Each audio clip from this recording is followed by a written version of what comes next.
দ্বারাই খবরটি নিয়ে প্রতিবেদন করেছিলাম।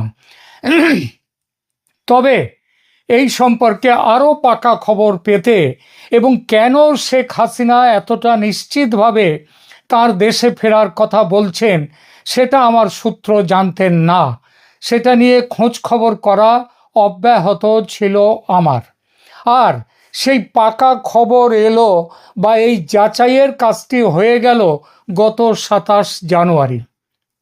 কিভাবে হলো সেটা বলছি।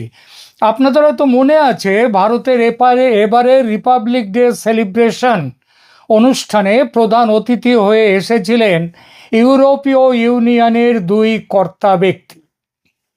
একজন ইউরোপীয় কমিশনের president Ursula von der Leyen এবং অন্যজন ইউরোপীয় কাউন্সিলের প্রেসিডেন্ট আন্তোনিও কস্তা। 27 জানুয়ারি এদের সঙ্গে স্বাক্ষরিত হয় ভারতের বাণিজ্য চুক্তি, যাকে ম্যাডাম যে উর্সুলা ভন ডার লেয়েন যাকে বলেছেন মাদার অফ অল ডিলস। আর ভারতের প্রধানমন্ত্রী নরেন্দ্র মোদী এটাকে বলেছেন যে ঐতিহাসিক চুক্তি। এই চুক্তিতে সবচেয়ে ভয় পেয়েছেন বলবো না, তবে রীতিমতো ঘাবড়ে গিয়েছেন ও গায়ে জ্বালা ধরে গিয়েছে আমেরিকার প্রেসিডেন্ট ডোনাল্ড ট্রাম্পের। ভারতের এই ফ্রি ট্রেড এগ্রিমেন্ট বুঝিয়ে দিল ভারতের সঙ্গে আমেরিকার সম্পর্ক কোন জায়গায় পৌঁছে গেছে এবং আরও কোথায় পৌঁছে যেতে পারে। বুঝিয়ে দিল এই চুক্তিটি যে ট্রাম্পের চরিত্র চিনে ফেলেছে ভারত। তাই আর ট্রাম্পের মুখের দিকে তাকিয়ে থাকলো না ভারত, বরং ট্রাম্পকে তার নিজের প্রয়োজনে ছুটে আসতে হবে ভারতের কাছে। ভারতের এই ভাবনা যে একেবারে নির্ভুল তার প্রমাণ মিলতে দেরি হয়নি। ভারত ইউনিয়ন চুক্তি প্রকাশ্যে আসতেই তেলে বেগুনে জ্বলে উঠেছেন ট্রাম্প ও তার প্রশাসনের কর্তারা। ভারতকে এবং সেই সঙ্গে ইউরোপীয় ইউনিয়নকে যা খুশি ভাষায় আক্রমণ করছেন। সেসব ভাষা পুরো বলতে গেলে এই প্রতিবেদন বেদম লম্বা হয়ে যাবে। তাই ট্রাম্পের প্রশাসনের ব্যবহার করা 2-1টি বিশেষণ বলবো শুধু। ইউরোপের দেশগুলোকে ট্রাম্পের যে ট্রেজারি সেক্রেটারি তিনি তাকে গালি দিয়েছেন দুমুখো সাপ বলে। নীতির বালাই নাকি ইউরোপের দেশগুলোর কিচ্ছু নেই। ইউরোপের দেশগুলো স্বার্থপর। আর ভারত ধুরন্ধর ব্যবসাদার। শুধু নয়, ভারত যুদ্ধবাজ দেশ। কেন যুদ্ধবাজ? কারণ ইউক্রেনের যুদ্ধ রাশিয়া চালাতে পারছে, ভারত রাশিয়ার তেল কিনছে বলে। ইউক্রেনের যুদ্ধে তাই ভারতও একটি পক্ষ, রাশিয়ার পক্ষ।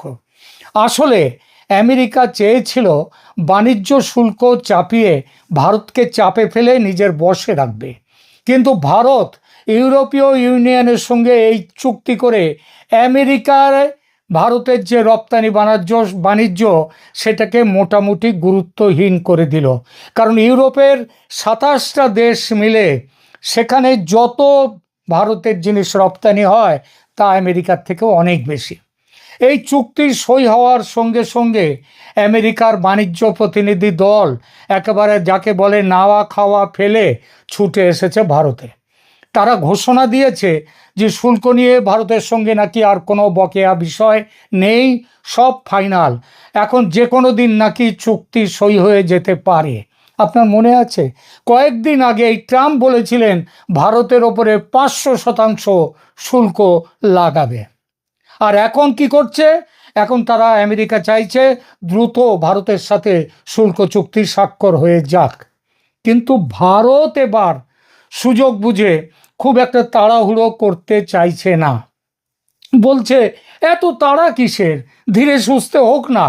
ভারতের পররাষ্ট্রমন্ত্রী জয়শঙ্কর কয়েকদিন পর এই সামনের সপ্তাহে আমেরিকা যাচ্ছেন। তার দপ্তরের কিছু ইস্যু আছে, জাতিসংঘের কিছু ইস্যু আছে।